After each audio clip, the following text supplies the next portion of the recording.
Bienvenue dans mon podcast quotidien de science-fiction, où chaque jour je vous emmène dans des mondes extraordinaires, où nous explorerons des œuvres littéraires, racontant des histoires fascinantes qui ont été écrites tout au long de notre histoire.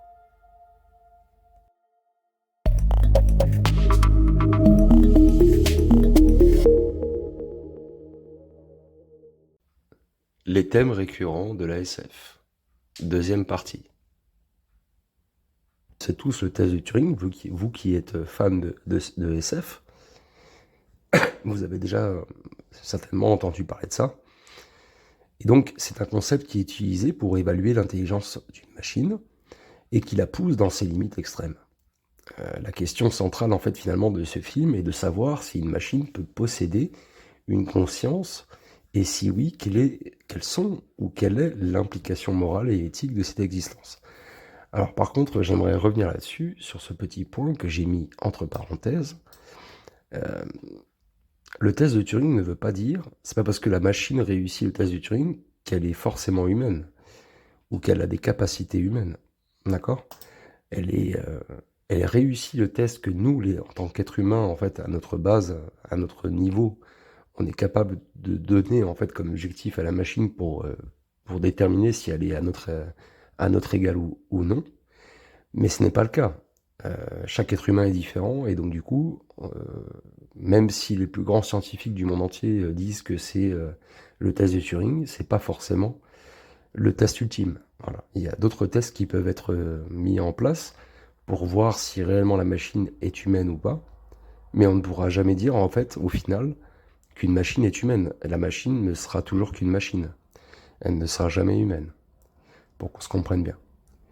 Donc, en plus de questionner la nature de la conscience et le conflit humain contre la technologie dans la science-fiction, on explore également les implications des technologies sur la vie quotidienne. En fait, il y a des œuvres comme Black Mirror, par exemple, qui dépeignent des futurs où la technologie influe de manière significative, d'ailleurs souvent négative, sur des aspects sociaux, psychologiques et éthiques de l'existence humaine. Et ces histoires, en fait, nous amènent à réfléchir sur les conséquences imprévues de nos inventions et sur l'importance de considérer l'éthique dans le développement technologique. Et ça, le mot éthique est très important. Il faut bien comprendre. Donc le thème du conflit entre l'humanité et la technologie, c'est aussi un avertissement sur la dépendance croissante de notre société et vis-à-vis des technologies. Elle nous invite à réfléchir sur le contrôle que nous avons et que nous pensons avoir, parce que ça c'est très juste. On pense avoir le contrôle, mais on ne l'a pas, sur nos créations. Et donc il y a des films par exemple comme Matrix ou Terminator, et ça je pense que tous les jeunes connaissent ces films, et les plus anciens, moi je suis des années 84, donc bon... Mais je pense que vous connaissez tous ces films, et ça illustre forcément des scénarios où les machines prennent le contrôle et mettent en lumière nos craintes d'un futur où nous serions dominés par nos propres inventions. Mais bon, ces thèmes en fait servent de critique de notre société actuelle. Elles mettent en avant en fait la déshumanisation croissante dans un monde de plus en plus technologique. Donc ils questionnent en fait notre désir de progrès à tout prix et nous poussent à réfléchir sur l'équilibre nécessaire entre l'avancement technologique et le maintien de nos valeurs humaines fondamentales. Très important ça, hein, très important. Donc, une petite conclusion par rapport à ce que je viens de dire. Le conflit, en fait, finalement, entre l'humanité et la technologie dans la science-fiction, c'est ni plus ni moins qu'un reflet de nos inquiétudes et de nos espoirs face à ce monde technologique que nous construisons. Eh bien, en explorant en fait ce thème que je vous apporte, la science-fiction finalement nous offre un espace pour réfléchir aux implications morales et éthiques de nos avancées technologiques. Et ça nous questionne sur notre propre nature et notre avenir en tant qu'espèce humaine. D'accord ? Ça, c'est vraiment important à comprendre. On va continuer sur la question de l'identité et de la conscience. Donc c'est encore un sujet important de cet article.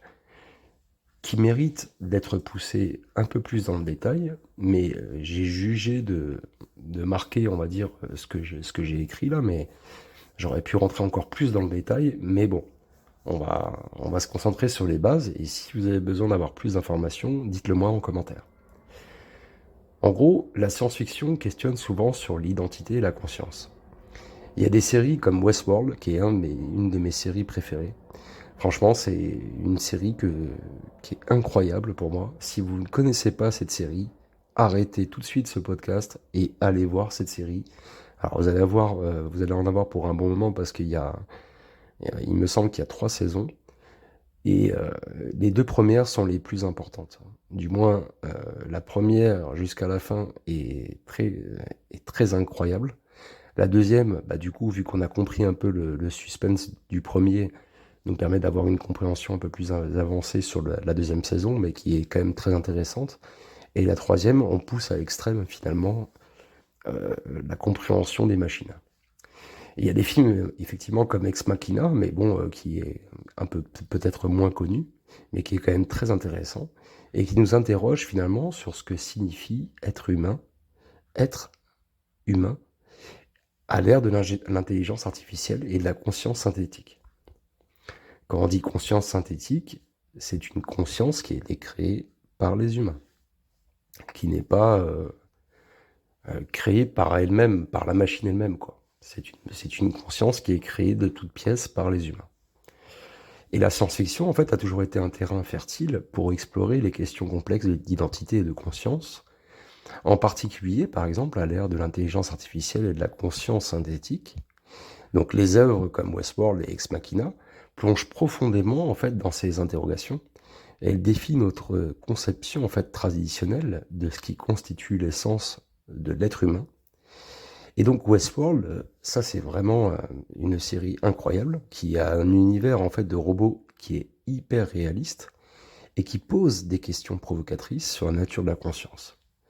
Les autres, donc ceux qui manipulent en fait les robots de Westworld, initialement conçus pour être en fait des divertissements pour les humains, hein, commencent à montrer des signes en fait de conscience et de mémoire, et qui remettent en question la limite entre l'artificiel et le réel.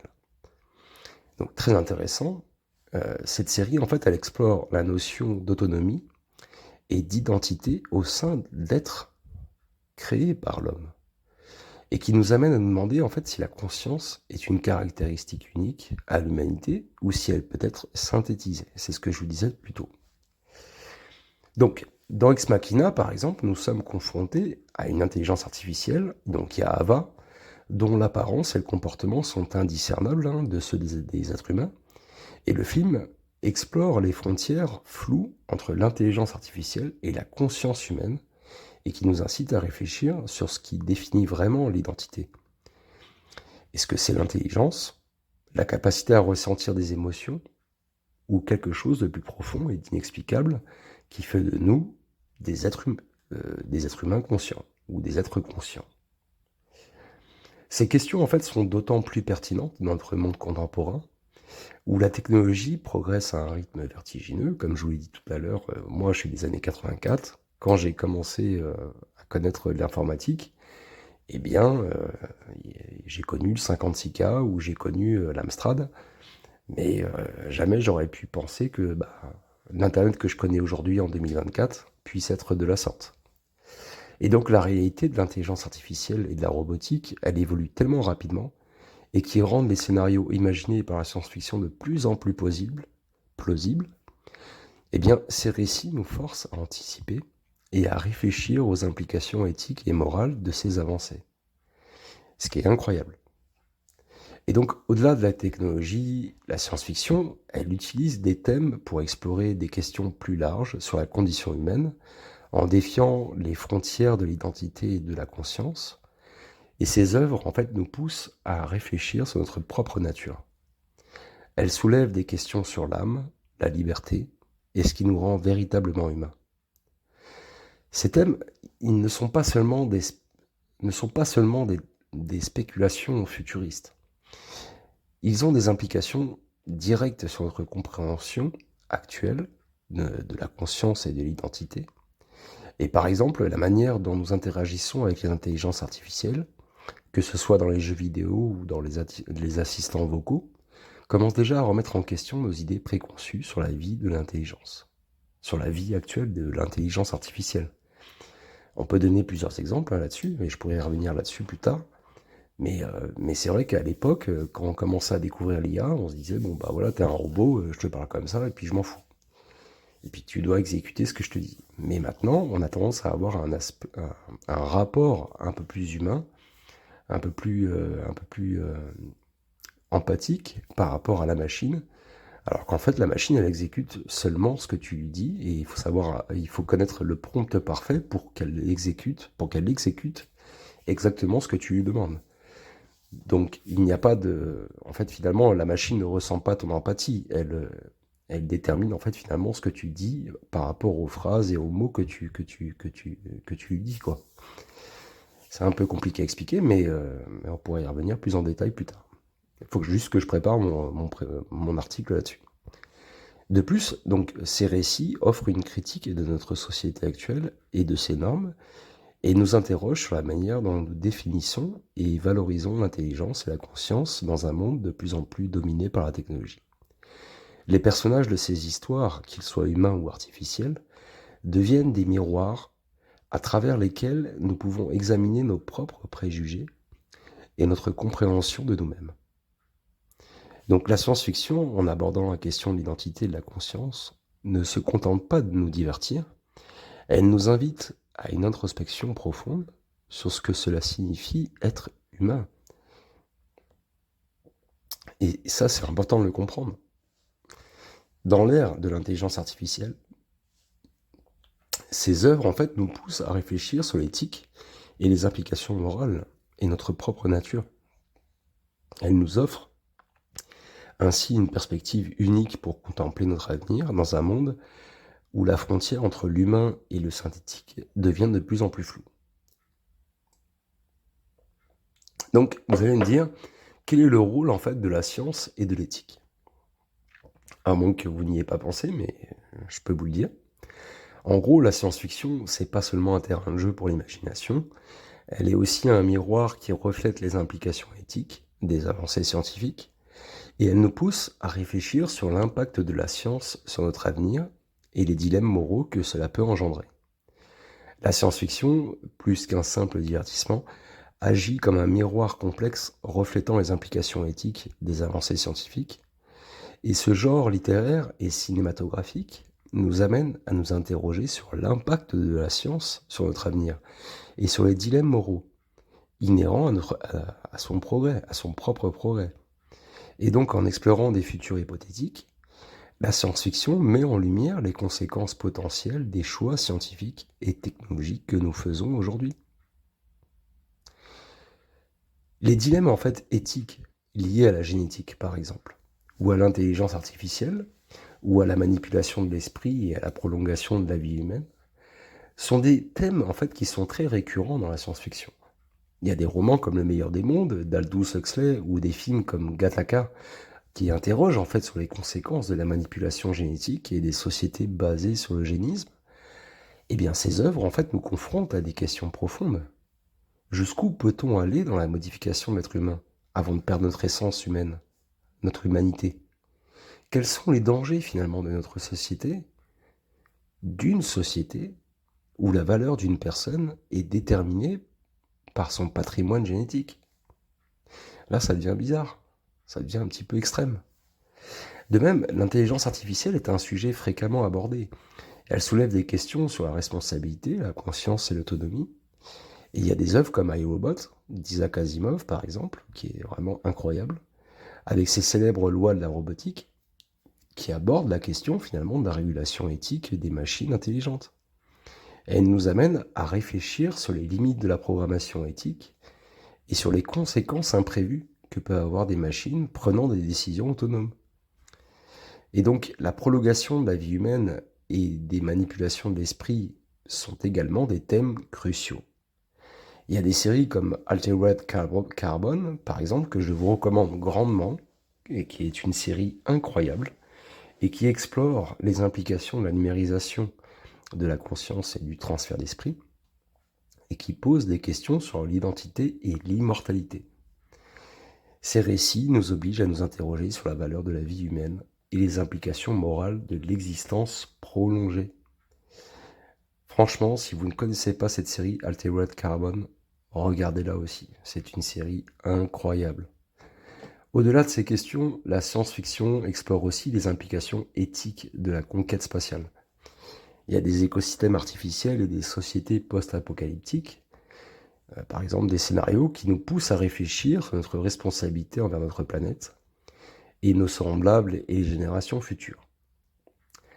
Ils mettent en lumière en fait les défis éthiques que nous pourrions rencontrer dans un avenir où l'humanité s'étend au-delà de la Terre.